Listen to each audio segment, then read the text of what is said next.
بنی اسرائیل کی کہانی۔ عالم اسلام بالخصوص پاکستان میں ریاست اسرائیل اور یہودیوں کو انتہائی بری نگاہ سے دیکھا جاتا ہے۔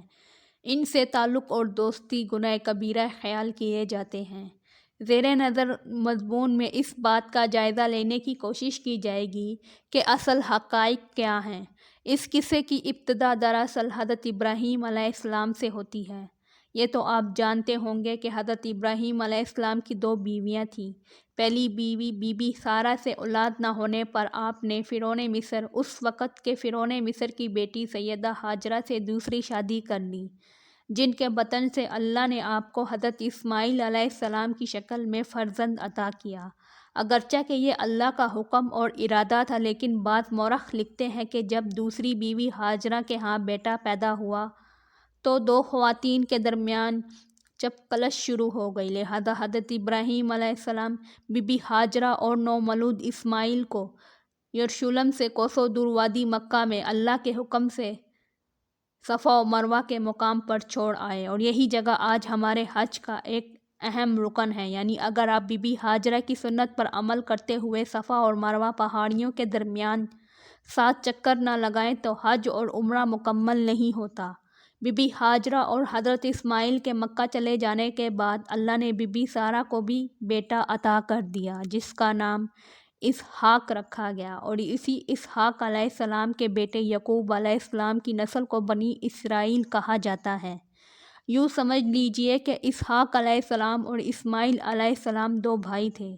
چھوٹے بھائی اسحاق علیہ السلام کی نسل جو فلسطین میں پلی پھولی بنی اسرائیل کہلائی، جس میں سے دانیال علیہ السلام، یوسف علیہ السلام، حضرت ایوب علیہ السلام، حضرت داؤد علیہ السلام، حضرت علیہ علیہ السلام،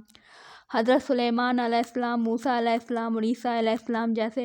جیسے اعلی مرتب انبیاء نے جنم لیا، جبکہ بڑے بیٹے اسماعیل علیہ السلام کی اولاد سرزمین حجاز موجودہ سعودی عرب کی وادی مکہ میں آل اسماعیل کے نام سے آگے بڑھی۔ اسی طرح رشتے کے لحاظ سے بنی اسرائیل اور بنی اسماعیل فرسٹ کزن یا سگے چچا زاد بھائی ہیں، اور اسی بنی اسماعیل کے ایک قبیلے قریش کی شاخ بنی ہاشم میں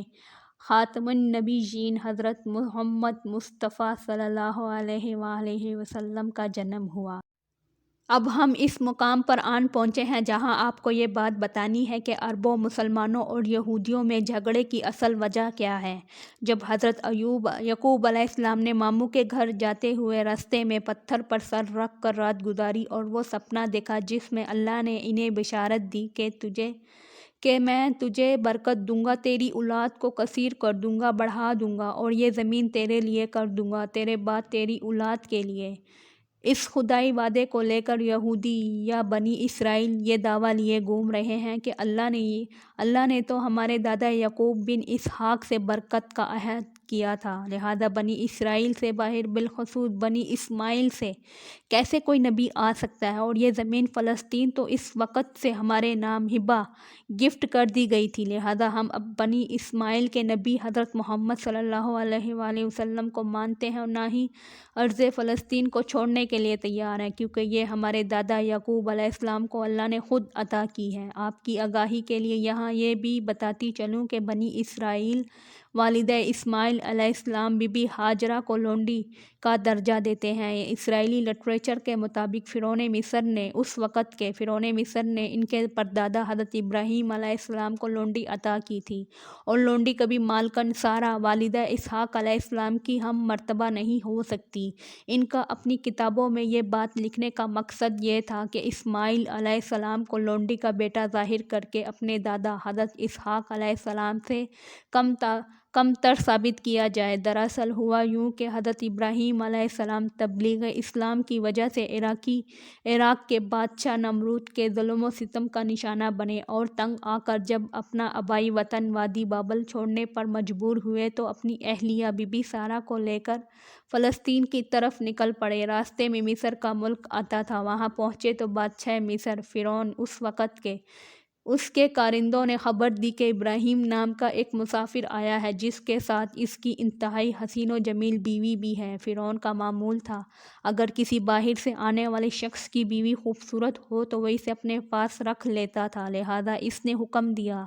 کہ اس عورت کو میرے سامنے پیش کیا جائے۔ جب حضرت ابراہیم علیہ السلام کے پاس فرعون کے کارندے اس غرض سے آئے کہ اپنی بیوی سارہ کو بادشاہ کے پاس بھیجو، تو انہوں نے اللہ سے دعا کی کہ اے رب، جس طرح تو نے مجھے نمرود کی آگ سے بحفاظت نکالا، اسی طرح اس بادشاہ کی بری نیت سے میری پاک باد بیوی سارہ کو بھی محفوظ رکھنا۔ چونکہ آپ مسافر اور اکیلے تھے، لہذا بے بسی کی حالت میں بی بی سارہ کو فرعون کے دربار میں روانہ کر دیا۔ جب پیغمبر خدا کی بیوی فرعون کے سامنے گئی تو وہ ان کے حسن و جمال کو دیکھ کر دیوانہ ہو گیا اور خراب نیت سے ان کی طرف بڑھنے لگا۔ یہ دیکھ کر بی بی سارہ نے نماز پڑھنی شروع کر دی اور اللہ سے دعا کی کہ اے مالک، میں نے اپنے خاوند کے سوا کسی کو نہیں دیکھا، مجھے فرعون کے غلط ارادے سے محفوظ رکھنا۔ جب نماز سے فارغ ہوئی تو فرعون نے پھر ہاتھ بڑھایا، لیکن اس دوران اسے عذاب الہی نے آن لیا، وہ بے ہوش ہو کر گر پڑا۔ مورخین لکھتے ہیں کہ اس کے منہ سے جھاگ نکلنے لگی اور قریب تھا کہ وہ مر جاتا۔ یہ دیکھ کر بی بی سارہ پریشان ہو گئیں کہ اگر یہ مر گیا تو بادشاہ کے قتل کا الزام مجھ پر عائد ہوگا۔ انہوں نے پھر اللہ سے دعا کی کہ اسے ٹھیک کر دے۔ جب وہ ٹھیک ہو گیا تو اس نے دوبارہ وہی حرکت کی اور بی بی سارہ کو دوبارہ دعا کرنی پڑی۔ جب 2 دفعہ عذاب سے گزرا تو اسے یقین ہو گیا کہ یہ عورت انسان نہیں بلکہ جنات میں سے ہے۔ اس نے اپنے کارندوں سے کہا، تم تو کسی جن کو میرے پاس لے آئے ہو، اسے واپس اس کے خاوند کے پاس لے جاؤ۔ وہ سارہ سلام اللہ کی شخصیت اور کرشمات سے اس قدر متاثر ہوا کہ جاتے ہوئے اس نے اپنی بیٹی ہاجرہ انہیں تحفے میں دے دی، جسے بی بی سارہ نے حضرت ابراہیم علیہ السلام کی خدمت میں پیش کیا اور انہوں نے اس سے نکاح کر لیا، کیونکہ تب تک ان کی کوئی اولاد نہ تھی۔ اور اس طرح بی بی ہاجرہ کے بطن سے اللہ نے حضرت ابراہیم علیہ السلام کو پہلا بیٹا عطا کیا، جس کا نام اسماعیل رکھا گیا۔ بنی اسرائیل نے فرعون کی بیٹی ہاجرہ کو قصداً کنیز لکھا بحوالہ بائبل، تاکہ اس کی اولاد یعنی بنی اسماعیل کا مرتبہ کم کیا جا سکے۔